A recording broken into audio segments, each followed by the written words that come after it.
Nós temos cerca de 800 hectares, à volta de 50% é de montado, 28% de regadio, 10% de sequeiro e depois 10% da área é ocupada por barragens privadas, barragens próprias.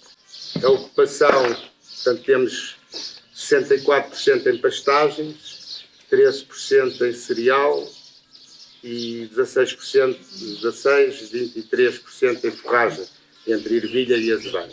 O sistema de agricultura que usamos é a agricultura de conservação, e, portanto, iniciámos, quando eu comecei por dizer, em 1987 fui aluno do professor, e foi o primeiro contacto que tive na altura com a sementeira direta, ainda não havia esta denominação de agricultura de conservação, e começámos a fazer aí alguns ensaios em 89, quando fiz o trabalho de fim de curso.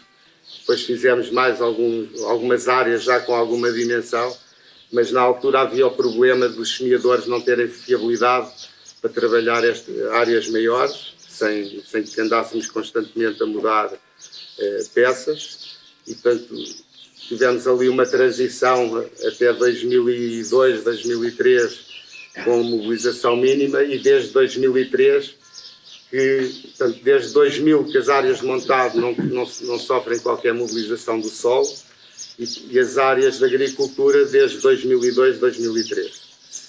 E, portanto, a seguir vamos ver um perfil do solo que está em agricultura de conservação desde 2002, e que é bastante interessante. Portanto, a agricultura de conservação, já acho que todos, mais ou menos, quase todos já ouvimos falar, baseia-se na sementeira direta, não mobilização, a rotação de culturas, que é fundamental, e a adição de resíduos de culturas, e no nosso caso ainda adicionamos estrume, e depois toda a questão da fertilidade e do equilíbrio nutricional do solo, a fertilização e a proteção de culturas, sem a qual não conseguimos viabilizar a nossa atividade. A rotação de culturas que utilizamos portanto, é trigo, ervilha, azeveiro com trevo. E, portanto, a rotação de culturas é fundamental para atingir, na nossa opinião, a meta dos 50% de pesticidas e dos 20% de fertilizantes. Portanto, acho que sem uma rotação de culturas bem delineada, essa meta é impossível. O sucesso deste modelo parte, em primeiro lugar, pela forma como o negócio foi montado, como o sistema foi montado. Nós temos aqui um sistema verdadeiramente agro-silvopastoril, que na maior parte das situações de montado desapareceu. O que há é um sistema silvopastoril. E a perda da terceira perna do sistema, que é a agricultura, penaliza muito economicamente o sistema. Porque aqui, um problema dos sistemas só silvopastoris é a suplementação dos animais durante o verão. Porque desapareceu a componente agrícola. E aqui, havendo uma componente agrícola forte, todo o verão o rebanho come também do chão sem necessidade de suplementação. Mas porque há a componente agrícola. Mas porquê que há a componente agrícola? Porque a agricultura passou a ser feita de outono e inverno no regadio e, portanto, passou a ter 220 hectares de culturas regadas, quando antes tinha só 130, e principalmente são culturas que são suplementares dos animais, porque são culturas que deixam resíduos que são adaptáveis pelos animais. Portanto, isto é fundamental para perceber o sucesso económico do sistema. Depois, naturalmente, a adaptação, e o Nuno se frisou muito, a adaptação da estratégia animal ao ciclo produtivo da erva, e depois a estratégia agronómica que suporta todas estas melhorias do solo, que permitem produzir mais, gastando menos, e permitiram também, e é isso que eu espero mostrar no perfil, permitiram também trazer o regadio para o outono e inverno sem riscos. Porque para eu poder regar de outono e inverno solos que à partida eram tão mal drenados como este, é preciso resolver o problema da drenagem, porque senão os invernos úmidos comprometem-nos com frequência a produtividade das culturas, o que é inaceitável. Portanto, estas três componentes, a interação das componentes do sistema, a adaptação ao ciclo climático e a estratégia agronómica são a base do sucesso que esta empresa mostra claramente com os números que obtive.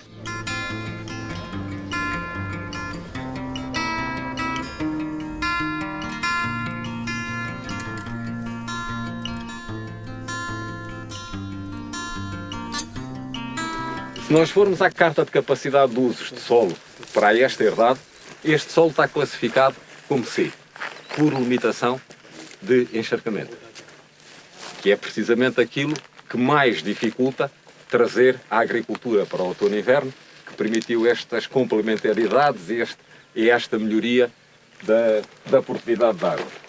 Portanto, isto é um solo com teor de argila elevado, uma argila com uma baixíssima estabilidade estrutural, porque o solo está entupido de magnésio, e tínhamos um horizonte A, que era o horizonte trabalhado pelas alfaias de mobilização, sobre o qual aparecia um horizonte C, que é uma plasticina autêntica. Reparem nisto que aqui está.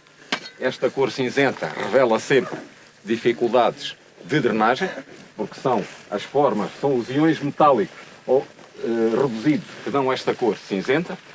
E depois temos um horizonte C, esse sim bem drenado, que apresenta esta cor avermelhada, que indica a boa drenagem. O problema estava de que a água que chegava à superfície do solo nunca conseguia atingir este horizonte. Barrava no horizonte B e rapidamente o solo encharcava.